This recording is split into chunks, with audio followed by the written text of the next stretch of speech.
Babble with Ben. This podcast is recorded on the lands of the Wurundjeri peoples of the Kulin Nation. I wish to acknowledge them as traditional owners. I would also like to pay my respects to their elders, past and present, and Aboriginal elders of other communities who may be participating today. Welcome to the show, SEETALI. Finally. Yes. Sorry, it's been such a hectic term. Oh my god. No, there's no need to apologise. I've been really looking forward to having you on, and it's so great to have you here. Yeah, no, I'm super stoked to be here. I've seen all the babbles with Ben so far, and they look pretty cool. Thank you. Yeah. I think I first heard about you, must have been through Jackson Traverser. And then he was like, yeah, you got to check out SEETALI. And I'm like, all right, cool. And then and Harriet Bratt is also in my class with Paul Gilday for doing artist management. So it's kind of like, okay, all roads are converging here. Yeah, no, Harriet's great. She was on my first single, like, so talented. She's been on a few of your singles, I think. I think I had her on my first one, Already Falling in Love, and then we also have done a few live gigs together. Oh, cool. And then I had Kat on my second one, and third one, a guy called Jack Champion. So yeah, I've got a few artists. I mean, that's why I'm here, to kind of look who's like good to collaborate with. That's, you know, the art of a performing course, I guess. Fantastic. So for the people that don't know you, you're a producer, aren't you? Yeah, I'm a producer, and I'm also like a guitarist. Yeah. It's a funny story, actually. I came to this course as a performer. I came in auditioning on guitar, and I spent a week in the performance degree, and then after a week I was like, you know, I didn't know production was a course as such. I didn't know I was producing. I was just, you know, making songs, and then I was like, oh, this is an actual thing. Okay, well, I want to do that. So I lasted a week as a performer, and yes, it's something we laugh about now. Well, it's good that you found your calling there, because, I come from a background of doing IT, right? And it took me at least 3 years to realise that perhaps an IT degree is not for me. Yep. And so for you to realise, oh, okay, I need to just change this right now in a couple of weeks, that's pretty smart in my book. Yeah, it was like a scary decision, but like I look back now and I'm like, yeah, I'm so happy I did it, especially when I like see all my friends doing like Viva Voces and like their theory exams. I'm like, look, it's not really for me. Oh, trigger warning. Viva Voces. Yeah, no, it's pretty bad. I did one last year, or a couple last year, and then I was like, yeah, no, I'm happy to never sing like a harmonic minor scale again. Oh, yeah, it's like, what's this, the seventh flat or is the seventh sharp? What's the deal here?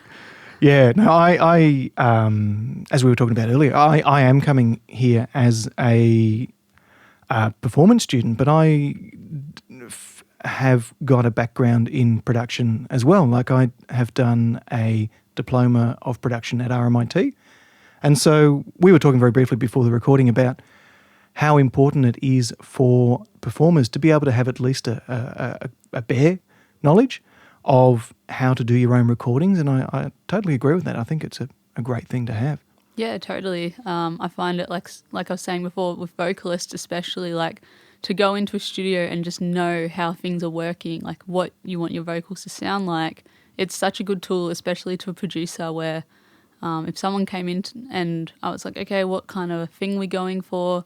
And they just go, oh, I don't know, like, you know, just something natural. I'll be like, well, there's so much you can do. So if a vocalist came in with a demo, at least with a little bit of compression EQ, or something like comes into the studio and goes, okay, I want to use an LA2A on my vocals, I'd be like, okay, we're here, we're here. This is the real deal. Let's not muck around.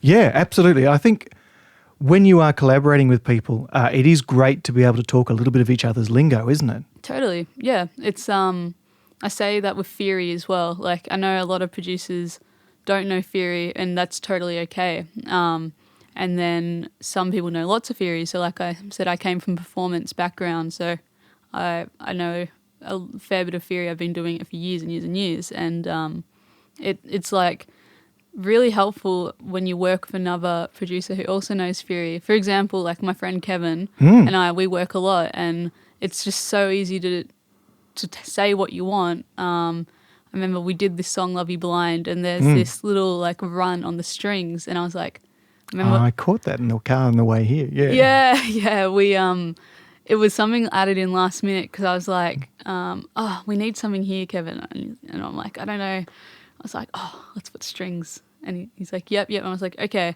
and it was simple enough to say, let's do like eighth note strings or 16th note, just a scalic run on a like on the scale, which I think might have been, it's probably some sort of minor. We always write sad songs, and it was just so easy then because we just like quickly did it.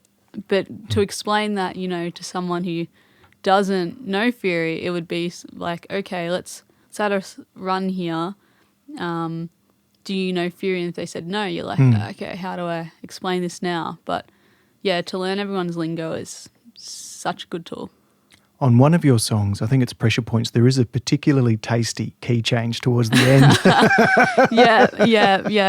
That one, poor Kat. I really, I tested her on that one. I must say, like, I think it was definitely one of the most vocally hard songs I had written.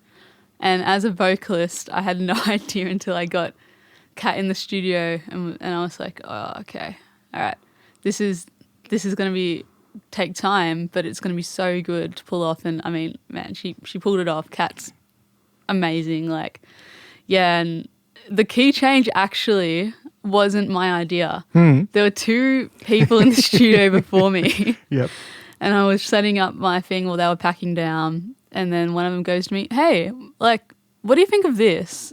And then I was like, okay, do you want to just jump on the desk and have he just made a cut and put it up like a tone, and so it looked like the look in my eyes, I'll never forget. Like, I was like, yes, that is so good. Turn around and look at Kat, and Kat's like, no, no way. And I was like, yeah, we're doing a key change.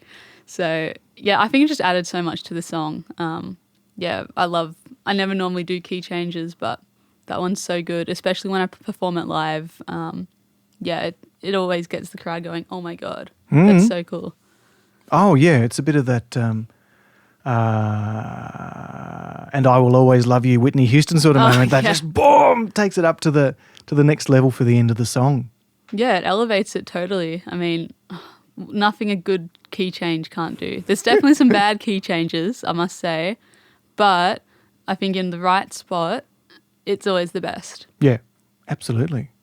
And so, who was the vocalist on Pressure Points? I thought it was Harriet in my mind, but you're saying it's Kat. So that's Kat. Yep. So, Kat did Pressure Points for me. It actually it's another funny story. I had these demos done, and I was like, okay, I've got a few vocalists in mind. And originally I was like, okay, I'm going to get, do you know James, Cormac Brown? No, I don't. Okay. Yeah. So James, I was like, James, I want you to sing it. And it was so far out of his range. Yeah. And I was like, it was into the studio and we were trying to do it. And then Kat came in and was trying to coach James a bit, like how to move through it. And then I heard Kat do it. And I'm like, okay, Kat, you're on. James, you're on Kat's song that I had originally written, had written thinking she would suit that. So, yeah, thank God Kat came in because, and I'm so glad too because the one James is on, it's something special. Is the one that James is on, has that come out yet? Not yet. So, I know, I'm teasing it. Yes, I'm working towards an album to be released 2023. That was my next question. Yeah. No, I'm slowly working there. My goal is to have all the tracks done by this year, to spend next year, sending it out, promotion, all that fun stuff. So I've got 5 singles off it, and then the rest will be on the album. That's great. Yeah. All my friends hate me for it. Like, why? Okay, because I'll finish it. For example, I just got the next single mixed and mastered, and then I show it to them. They're like, "Oh my God, this is so good! Oh my God, I just want it now." And they're like, when's it out?" And I'm like, "Not till September." Or for this case, like for the ones that aren't singles, I'm like, you're going to have to wait till 2023. And they're just like, oh, that's so annoying. And I was like, I'll send you the file. It's fine. I always say, like, I'll send you the file, but if you leak it, like... Yeah, don't put it on YouTube. I will, like, come after you if you leak it. Copyright strike, boom. Literally, yeah. I think that was the funniest thing as well. Like, my friend Anthony, he's a drummer, and for Pressure Points, I did this... I called out to all the instrumentalists or, like, musicians, whatever, to do something with the track. And Anthony did this really cool drum solo over the top. And then he went to put it on YouTube and it got a copyright strike because it was my song. And he sent me a photo saying like, as if you're the reason I can't post this. I'm like, I'm sorry. I don't know how to change it either. Oh, so are you putting these out through a third party or how do you get your music out into the world? So I go for a distributor. So at the moment I'm using Gareth Stream and they put it to YouTube Music and all that. And of course, when someone then goes to use that music on their YouTube videos, it picks it up somehow and it's like, you can't use this, you don't have permission. And so when Anthony tried to post it, they're like, you can't post this isn't yours. And I was like, well, half of it is. But yeah, I don't know. It was just one of those weird things. I was like, yeah, I don't know how to change it, but it was a good video. Yeah. It's funny because I've never had that sort of situation where, because, you know, all the little things that I've done, I just put straight up onto YouTube myself and it hasn't been through a third party. And so it's sort of strange that even if you, well, I assume, you know, you talked about this with Anthony first, right? Even though he's got your blessing to use your recording, right? Someone else is controlling whether he can post that online. That's kind of crazy, isn't it? Yeah, totally. Especially with, I found at first SoundCloud, for example, when you distribute your music, like your distributor then sends it off to every platform they are partnered with. And SoundCloud isn't partnered with anyone. They're their own thing. So then on the day of release, I then have to post it to SoundCloud, which is why often if you look at my SoundCloud page, like songs will be like posted up there 3-4 months later because I just forget about it. And then I go to SoundCloud and go, oh, I got to do that. But for example, I went to post one of the songs and because it hadn't, it was released earlier, they're like, this isn't yours. And I was like, it is mine. But so then I had to go back to my distributor and just be like, hey, can you tell SoundCloud this is mine? They're like, yep, no problem. And they basically kind of flag your page and say, yep, this is the artist. She can post what she wants.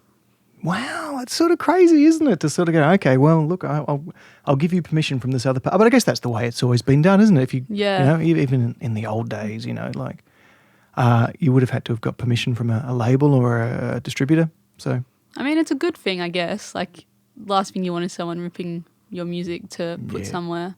I mean, good thing we don't have Napster now. Oh my God. I'd hate for someone to be stealing that tasty key change. Exactly.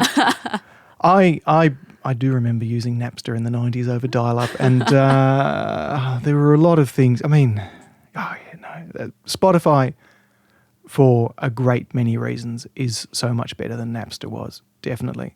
And I think, I think YouTube, for all the problems that creators can have with copyright strikes, right, it does its job pretty well in making sure people, you know, don't start monetizing your content without your permission. So yeah, totally. I mean, that's one of the best things. I use a tool like Submit Hub, and it's basically this like platform, and you can easily submit your track to YouTube videos, bloggers, like playlisters, whatever. Really? Yeah. So I think there's like 3 options for like standard credits, but if you pay like $100 for 100 credits, like standard credits, you can post to more like I'm going to say like upmarket people. So like more, not just your, you know, bedroom playlister who's only got like 100 things, but more major channels. And when you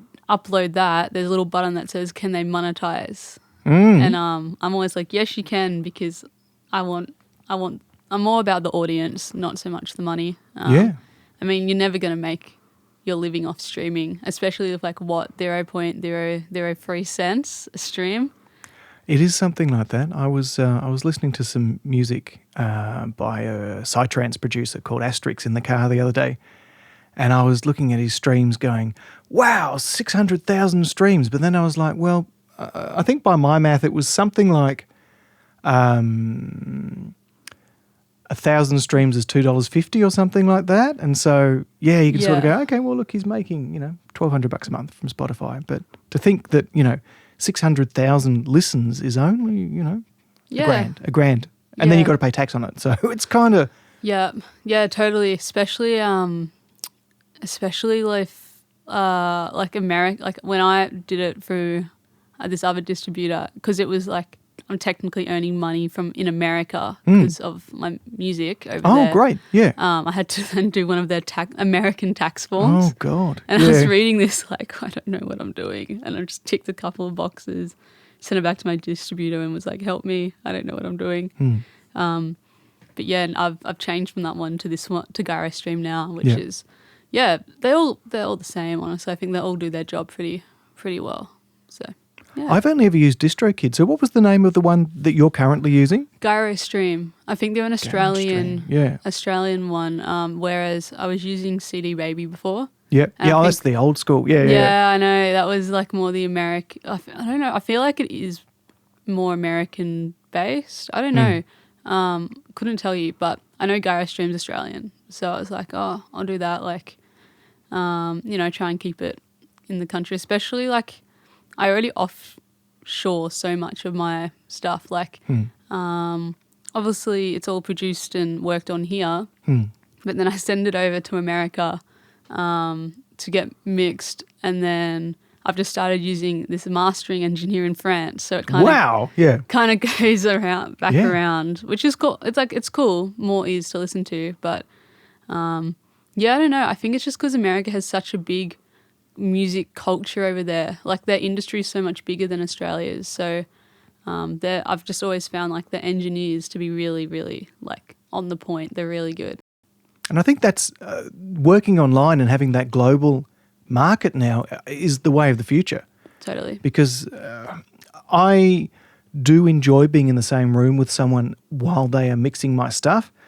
But I understand that is, it's kind of a luxury these days. Like if you can say, okay, well, here's my stems. Oh, when you send your stuff to be mixed, do they say, right, you can only have 12 stems? Or do they say... No, my stems, okay, so so I know for a fact Smoke had 100 stems. What? Most of my songs are over 70 stems. Really? Yeah. Yeah. So, I feel for the mix engineers with that. But, I think at the end of the day, a good song is a good song. I feel like you can probably achieve what you want in 12 or you can achieve it with heaps. But, I don't know. It's always when I send it over to the engineer, I always go and say, hey, I've got a track that's around this many stems. But I always say, like, most of it's like one shot, kicks and snares. And it all adds up very, very quickly. And then I go to do all the stems. That takes me a day to just, kick _ chorus _ hard. Like, oh, so you're getting real detailed in this, yeah. Because I'm like, okay, I'll make it as easy. Because I have so many stems, I'm like, I'll organize it as best as I can for them. So that was actually that was Kevin's idea. I can't take credit for that one. I remember when I did my first single, Already Falling in Love, I had Kevin's like, oh, how are you going to do all your stems? I'm like, I don't know, I'll just export them all. And he looked at my names and he's like, you cannot seriously be sending off like Init preset 2. And I'm like, probably not. So then he's like, all right. So like what we do now. This is coming from like someone when we look at our project files, like we worked on Love You Blind together. It was funny. We did it in Creative Cup and and like I remember Autry coming in and we had like 12 different projects and it was like love you blind, love ya blonde, love you blonde, love you blind. Like, just all these stupid naming protocols because we were like, and then when we went and worked on it further and refined it after Creative Cup, Kevin's like, oh, do you have like the dry vocal? And I'm like, yes, I know I do. He's like, okay. And I'm looking for it. I'm like, is it Love You Blind? Is it Love You Blonde? Oh. Then we had one called Love Me Blind, and we thought it was like it would work. And then, you know, Audrey came in, she's like, guys, what is this? This is like concerning. And we're like, nah, I'll be fine. Now I'm like, okay, I'll probably tidy up my naming a little bit better. But my hard drive's still a mess. It's full of different projects, like, you know, for example, my next song, Walked Away, it's like walked away piano, walked away guitar, walked away vocal stems, and then I have a master project. And yeah, that's what I export my stems into because it helps with the CPU, of course, as well. Yes, of course. Yeah. The less VSTs and other things, the more you can bounce out. Yeah, totally. It's way, especially if you're dealing with like 100 tracks. Yeah, I know. It's crazy. I do all my comping in one. I could not imagine comping and then all that. But I find as well is that sense of you're done. Like, for example, I'm working on a guitar and I've got it to the point I want. It's so easy. I'm so like, oh, I could keep working on this, can keep doing this. But then it comes to a point where, you know, you start then going on a downhill thing and making it worse than what it started with. So I get to a sound I like and then I'm like, all right, walk away for a sec, come back. Okay, this is good. Bounce, we're done. Like, yeah. You're not touching it unless there's a major problem, especially with vocals. They're so, like, it's the main thing. It's like, you know, it's that one element that you don't want to screw up. It's so, and it's on, I think that vocals are the most like intricate element as well. There's so much in a vocal that, you know, you don't necessarily hear, but it's there. For example, that like top end shimmer. It's like you can't hear that, but if without it, it sounds like, you know, pretty flat.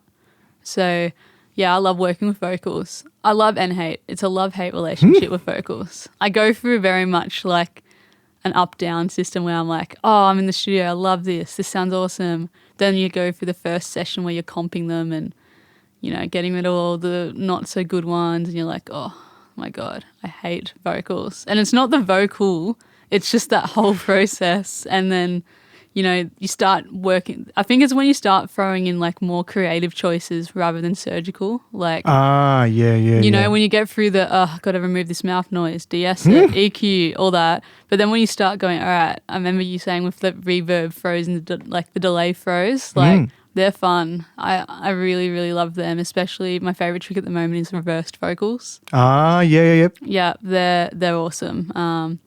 I mean, Phineas did that with Billie Eilish's Ocean Eyes, which was amazing. Like, yeah, he's really good. I think he's got some really awesome stuff. And, yeah, it's just goes to show you, like, they started out in AT 2020, I'm pretty sure. And, you know, I think now it's so common for, we say bedroom musicians are bedroom producers, but we all started out as one. Like, let's be real. Yeah. Like, yeah. I mean, I taught myself in garage band, and then I was like, all right, I got the hang of it, and then was like, okay, let's get up, let's do it for real. I think I was like, all right, I'm gonna take it seriously, and did some other stuff, did some like, you know, shitty covers and just with my guitar and whatever. And then I was like, all right. That's part of the process. Yeah. I know. And it's one of those things where you're like, kind of like, oh, it's a bit embarrassing to say, but you know, it's where you are now. So yeah, it's definitely a bit of a journey. So when did you start producing? When did you first go, all right, here's GarageBand, it's come with this computer.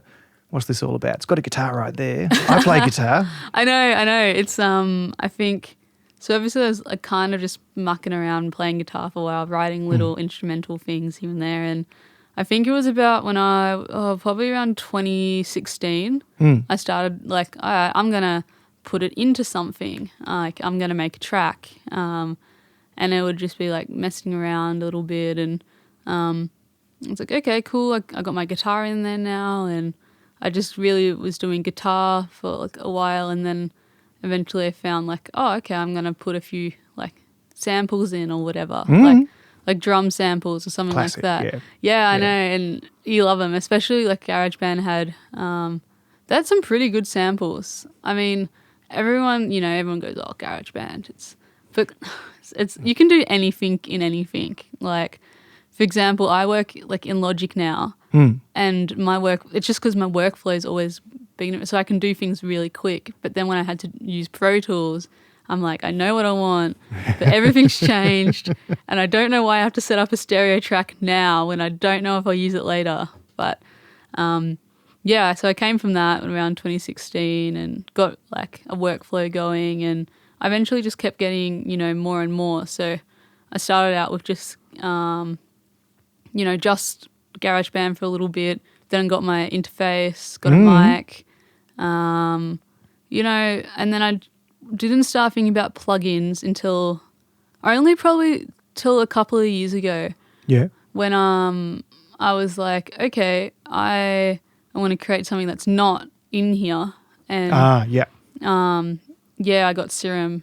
Everyone's raving about Serum. Serum's great. You rate it? Yeah, I rate Serum. Although the Alchemy and Logic's pretty good too. It's just if you go to the advanced, like I only just found out the advanced Alchemy stuff like a couple of weeks ago. I was like, oh, I didn't know this was here. There's so much in Logic that you just work out and you're like, oh, I didn't know that was there. But Serum's great. It's really good. Like there's stuff to get you started, just presets. But for me, what I like to do is find a preset, then tweak it. Like, oh, of course, yeah. I don't like, using sounds that aren't good. Like, for example, I've just found out you can sell beats. I know I've heard about this, yeah. I feel like I'm so behind the game, but I found out you can sell beats, and I was like, oh, so I don't even have to worry about a vocal. I don't have to tune anyone's vocal. Okay, great. How do I do this? And I made a beat, put it on BeatStars, and then, I'm looking at it and all, and I'm like, oh, this is cool.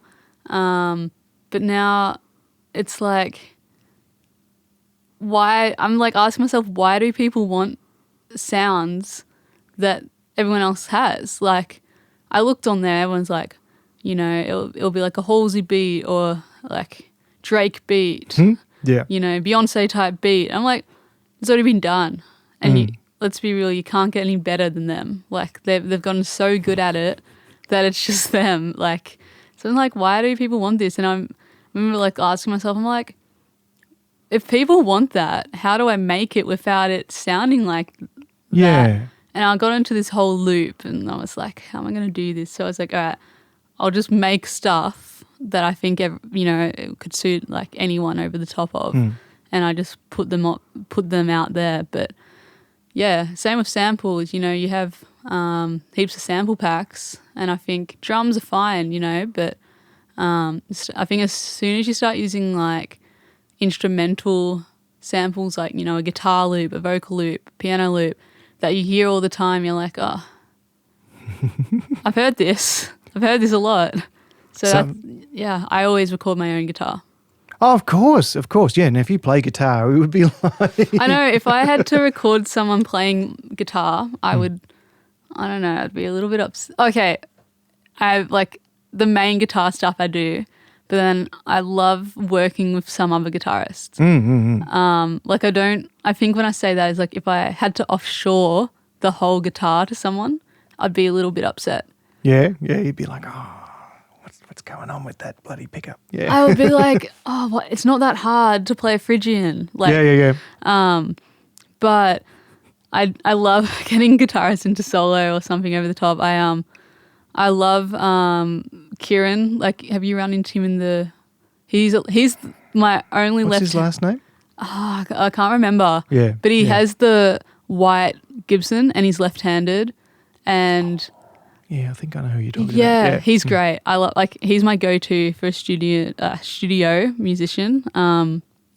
Yeah, he's amazing. Just the tone he has and he brings, and that's why I love collaboration. Like I said, I met Kevin in the first year of uni, and we kind of just clicked straight off. And he taught me stuff, I taught him stuff. He probably taught me a lot of stuff, and I taught him like little bits. I remember though, we were just like, at the start we were just like, what do you do? And I'm like, I make this. I'm like, what do you do? He's like, I make this. And then it's funny now, I look to where we are now, and it's like I feel like we've merged into similar but different elements. For example, I never was electronic until I was like started collaborating with Kevin, and now I look back, I'm like, this is funny. And I think the best thing is finding someone that wants the best for you as well as a producer, especially in this industry. I find it's competitive. It is so competitive, and it would be so easy to be like, I'm not helping you, you're my competition. Like, it's a false sort of trap, isn't it? Like, like everyone's a collaborator, really, when you think about it. Yeah, exactly. And for example, like I always say, like Kevin's doing an album, I'm doing an album, and I think he always says like it's so weird because like he remembers meeting me at the start of last year, and we had this moment where we're just sitting on that hill out the front and playing each other's demos. And I think I played him a demo of like not even any lyrics written just yet, but already throwing in love. I had the instrumental kind of there as a demo, and he's like, I still remember listening to that, and to see like from there to now, I'm like, he's like, it's amazing. And I'm like, same goes with him. Like we drive each other crazy, and we probably drive all the people around us crazy. But yeah, it's awesome to collaborate because we have a no bullshit policy. It's never like, it's good, it's okay, but it's just, nah, that's shit. What are you thinking? Straight up, savage. Yeah. Literally, that's like, it. You call that a kick drum, Kevin? Come on. I know. He'll be like, what is that hi-hat pattern? Yeah. Kevin, like, don't listen to this. This is what happens when he's like, you won't say something stupid. Here I am, saying something stupid about Kevin. I bet you he's laughing though. I hope so. Otherwise I'll get a call from him being like, what the hell is wrong with my kick drum? Hey, I said that. Don't put that on SEETALI.